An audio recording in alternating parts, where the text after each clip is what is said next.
अगर आपने बाबरी मस्जिद तोड़वाने वालों को, कब्रिस्तानों पर कब्जा करने वालों को वोट दिया, तो आपके बाप दादा की कब्रों को भी उखाड़ कर फेंकेगा। उस वक्त उसका मुजरिम कोई नहीं, आप होइएगा, चूंकि हाथ उनका होगा, कुदाल आपकी होगी। यकीन जानो, वोट नहीं है, ये तलवार है। तलवार अगर सिपाही को दोगे तो पहरेदारी करेगा, किसी डाकू को दोगे तो तुम्हारी तलवार से तुम्हारी ही गर्दनें काटी जाएंगी। याद रखना, तारीख के नजरों ने वो दौर भी देखे हैं, लम्हों ने खता की है, सदियों ने सजा पाई। मैं आज 5 सालों तक आपका एमएलए हूं। मेरे जमाने में जितना काम हुआ है इसकी कोई तारीख नहीं रही है। आज सबा जफर साहब हो या भाई अब्दुल जलील साहब हो, अब्दुल जलील मस्तान ने 30 साल तक इस इलाकों को बर्बाद किया। ये दोनों की लड़ाई, कुल्हिया को जिताओ, सुरजापुरी को जिताओ।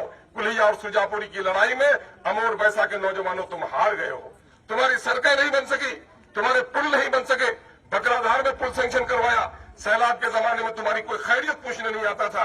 मैं सैलाब, तूफानी सैलाब में सरकारी ऑफिसरों को मोटर बोट पे जाके पूरा सर्वे करवाया। आज सादीपुर से लेकर रसेली तक, हजरिया और बिजलिया, बनगवा तक जाकर देखो।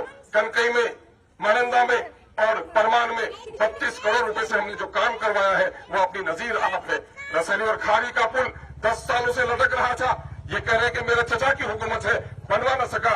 18 साल तक मंत्री रहा अब्दुल जलील मस्तान, बनवा न सका, और आज मैं उन दोनों पुलों का काम मुकम्मल करवा रहा हूं। यही नहीं, बल्कि महानंदा जैसी नदी जो 200 करोड़ का पुल, आज 1 किलोमीटर से लंबा पुल बनवा रहा हूं।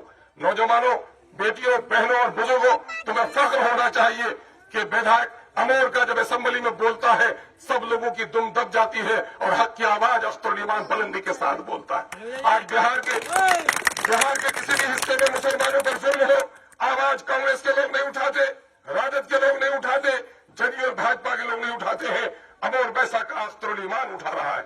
आपको मालूम होना चाहिए, 18 साल गुलनाज एक लड़की है जो वैशाली की, एक गैर मुस्लिम से कहा मैं शादी करूंगा। लड़की ने इनकार किया तो जलाकर मार डाला गया।